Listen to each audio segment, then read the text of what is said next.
বিসমিল্লাহির রহমানির রহিম। প্রিয় দেশবাসী, আসসালামু আলাইকুম। মহান সৃষ্টিকর্তার কাছে শুকরিয়া, তিনি বহু প্রতীক্ষিত ত্রয়োদশ জাতীয় সংসদ নির্বাচন এবং জুলাই জাতীয় সনদ সংবিধান সংস্কার বাস্তবায়ন আদেশ 2025 এর উপর অনুষ্ঠিতব্য গণভোটের তফসিল নিয়ে আপনাদের সামনে হাজির হওয়ার সুযোগ দিয়েছেন। বক্তব্যের শুরুতে মহান বিজয় দিবসের প্রাক্কালে দেশবাসীকে জানাই অগ্রিম শুভেচ্ছা। মহান মুক্তিযুদ্ধে শহীদদের প্রতি জানাচ্ছি বিনম্র শ্রদ্ধা এবং তাদের আত্মার মাগফিরাত কামনা করছি। একই সাথে জুলাই আগস্ট 2024-এর ছাত্র গণ অভ্যুত্থানে শহীদদের স্মৃতির প্রতি জানাচ্ছি আমার শ্রদ্ধা এবং তাদের আত্মার শান্তির জন্য দোয়া করছি। মহান মুক্তিযুদ্ধ থেকে শুরু করে 2024-এর ছাত্র গণ অভ্যুত্থান পর্যন্ত সার্বভৌমত্ব এবং গণতন্ত্র প্রতিষ্ঠা ও রক্ষার সকল আন্দোলনে যারা আহত, নির্যাতিত ও ক্ষতিগ্রস্ত হয়েছেন তাদের প্রতি জানাই আমার আন্তরিক সমবেদনা। আহতদের দ্রুত আরোগ্য এবং স্বাভাবিক জীবনের জন্য প্রার্থনা করছি। প্রিয় দেশবাসী, জাতি হিসেবে আমাদের অমোঘ শক্তি হচ্ছে স্বাধীনতা, সার্বভৌমত্ব ও গণতন্ত্রের জন্য আমাদের ভালোবাসা ও আত্মত্যাগ। জাতির প্রত্যাশাকে ধারণ করে আমাদের সংবিধান রাষ্ট্রের উপর জনগণের একচ্ছত্র মালিকানা নিশ্চিত করেছে। জনগণের প্রতিনিধিত্বশীল মালিকানা প্রতিষ্ঠার একমাত্র পথ হচ্ছে নির্বাচন। দুঃখজনক হলেও সত্য যে মানসম্মত নির্বাচনের অনুপস্থিতি প্রায়শই আমাদের ঐতিহ্য এবং সামষ্টিক প্রত্যাশাকে ম্লান করেছে। এমনই এক প্রেক্ষাপটে 2024-এর গণ অভ্যুত্থান সংঘটিত হয়েছে। আমাদের ভাই বোন সন্তানদের রক্তের উপর দাঁড়িয়ে আমাদের অঙ্গীকার হচ্ছে একটি সুষ্ঠু ও সুন্দর নির্বাচন অনুষ্ঠান, যা জাতি হিসাবে আমাদের প্রত্যাশা পূরণ করবে এবং বিশ্ব দরবারে আমাদের ভাবমূর্তি উজ্জ্বল করবে।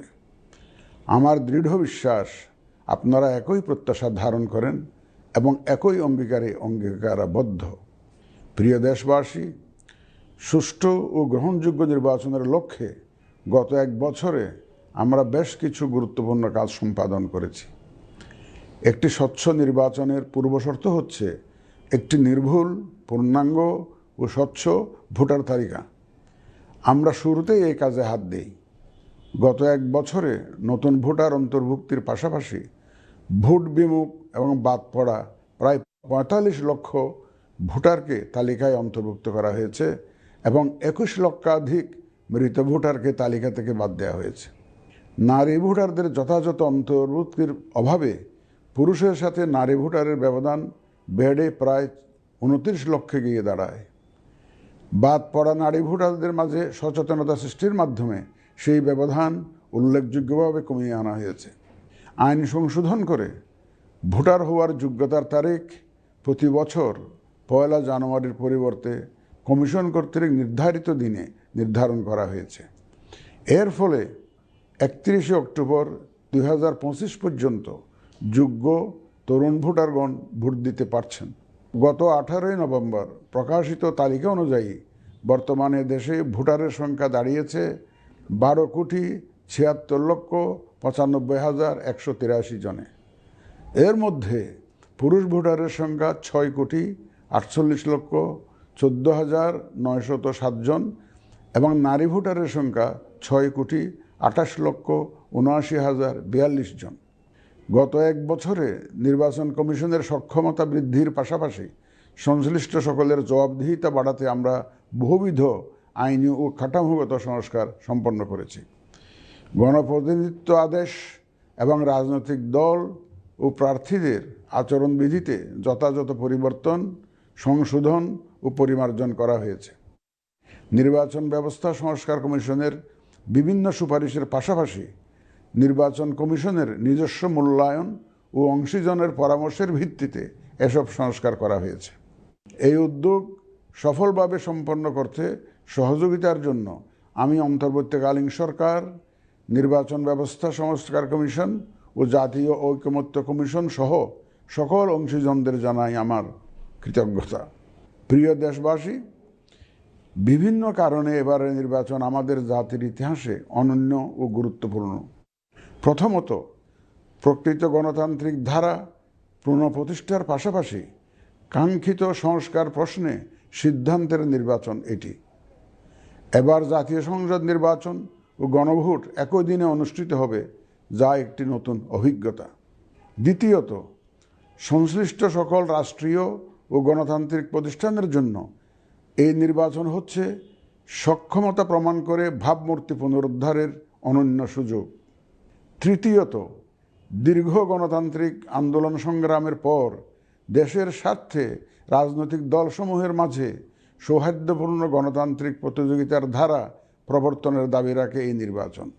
চতুর্থত, প্রায় অকার্যকর পোস্টাল ভোট ব্যবস্থাকে পরিমার্জন করে এই নির্বাচনে একটি কার্যকরী রূপ দেয়া হচ্ছে।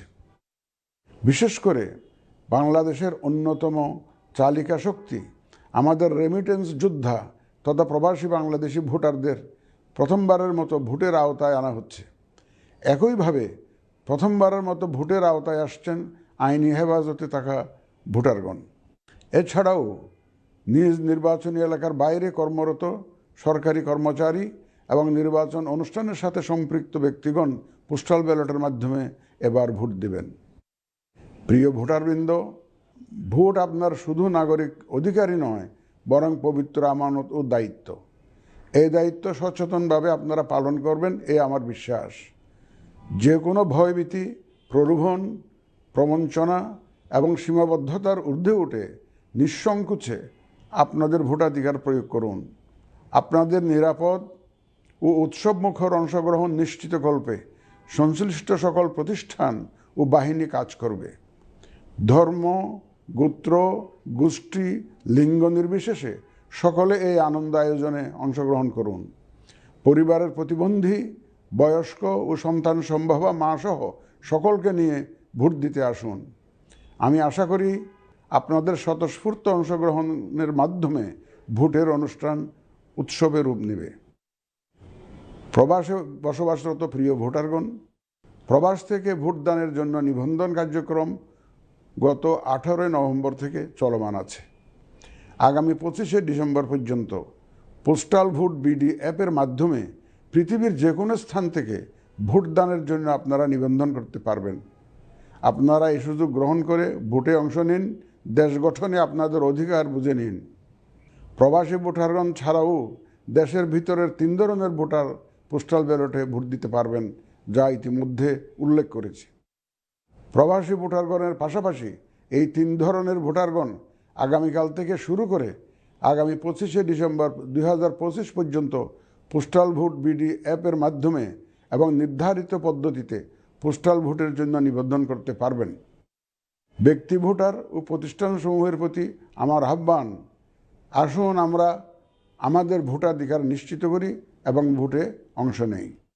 প্রিয় দেশবাসী, বর্তমান সময়ে সামাজিক যোগাযোগ মাধ্যমে বিভিন্ন বিভ্রান্তিমূলক তথ্য ছড়ানো হয়ে থাকে। বিশেষ করে কৃত্রিম বুদ্ধিমত্তা ব্যবহার করে অসত্য তথ্য ও অপতথ্যের বিস্তার দিনকে দিন বেড়ে চলেছে। প্রতিপক্ষ দল ও প্রার্থীকে হেয় করার পাশাপাশি নারীদের প্রতি বিদ্বেষমূলক প্রচারণা আমাদের ঐতিহ্যকে ক্ষুণ্ণ করে এবং নির্বাচনকে কলুষিত করে। দেশের প্রচলিত আইন অনুযায়ী এসব রোধে প্রয়োজনীয় ব্যবস্থা গ্রহণ করা হবে। আপনাদের প্রতি আমার বিশেষ অনুরোধ, অসত্য এবং অসৎ উদ্দেশ্যে প্রচারিত কোনো তথ্যে কান দিবেন না, গ্রহণ করবেন না। মনে রাখবেন, অসত্য তথ্য শেয়ার করাও শাস্তিযোগ্য অপরাধ। আমি এবার নির্বাচনে অংশগ্রহণে ইচ্ছুক প্রার্থী এবং দলসমূহের প্রতি দু একটি কথা বলতে চাই। আসুন আমরা আচরণবিধি মেনে একটি শান্তিপূর্ণ ও উৎসবমুখর নির্বাচন নিশ্চিত করি। শান্তিপূর্ণ সহাবস্থান এবং পারস্পরিক শ্রদ্ধা নিশ্চিত করে ভোটারদের বিশ্বাস ও আস্থা অর্জনই হোক আপনাদের লক্ষ্য। নির্বাচনে দায়িত্ব পালনকারী প্রিয় সহকর্মীবৃন্দ, নির্বাচন কমিশন স্বচ্ছতা, নিরপেক্ষতা এবং দৃঢ়তার সাথে দায়িত্ব পালনে বদ্ধপরিকর। কমিশনের অংশ হিসাবে আপনারা নির্ভয়ে সততা ও নিরপেক্ষতার সাথে দায়িত্ব পালন করবেন। মনে রাখবেন, এ ব্যাপারে কোনো শিথিলতা বা গাফিলতি সহ্য করা হবে না। একটি সুন্দর ও গ্রহণযোগ্য নির্বাচন অনুষ্ঠানে সংবাদ মাধ্যম ও পর্যবেক্ষক সংস্থার সহকর্মীদের ভূমিকা অপরিসীম। আপনারা স্বাধীনভাবে সর্বোচ্চ পেশাদারিত্ব, নিরপেক্ষতা ও বস্তুনিষ্ঠতার সাথে আপনাদের দায়িত্ব পালন করবেন, এটিই আমাদের প্রত্যাশা। প্রিয় দেশবাসী, আমি এই পর্যায়ে নির্বাচনী তফসিল তথা নির্বাচন সংক্রান্ত সময়সূচি ঘোষণা করছি।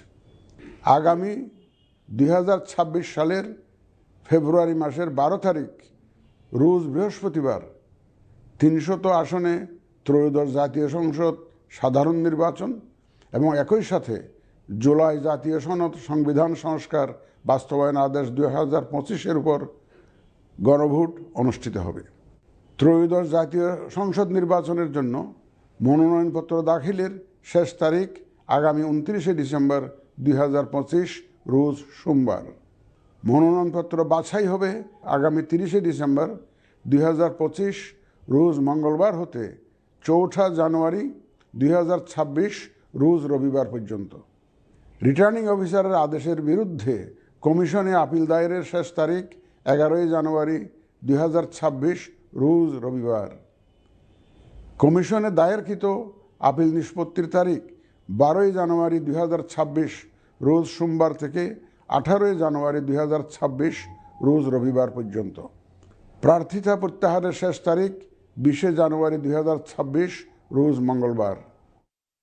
রিটার্নিং অফিসার কর্তৃক চূড়ান্ত প্রার্থী তালিকা প্রকাশ ও প্রতীক বরাদ্দ 21 জানুয়ারি 2026 তারিখ রোজ বুধবার। নির্বাচনী প্রচারণা চলবে 22 জানুয়ারি 2026 রোজ বৃহস্পতিবার হতে ভোট গ্রহণ শুরুর 48 ঘন্টা আগ পর্যন্ত তথা আগামী 10 ফেব্রুয়ারি 2026 রোজ মঙ্গলবার সকাল 7:30 পর্যন্ত। ভোট গ্রহণ হবে 2026 সালের ফেব্রুয়ারি মাসের 12 তারিখ রোজ বৃহস্পতিবার। নির্বাচন প্রক্রিয়ায় সকল রাজনৈতিক দল ও প্রতিদ্বন্দ্বী প্রার্থী সহ ভোটারদের আন্তরিক অংশগ্রহণ ও সক্রিয় সহযোগিতা কামনা করছি। সকলের প্রতি আমার আহ্বান, আসন্ন ত্রয়োদশ জাতীয় সংসদ নির্বাচন ও গণভোট সফল করে আমাদের গণতান্ত্রিক অগ্রযাত্রায় ঐতিহাসিক ভূমিকা রাখুন। মহান আল্লাহ আমাদের সহায় হন।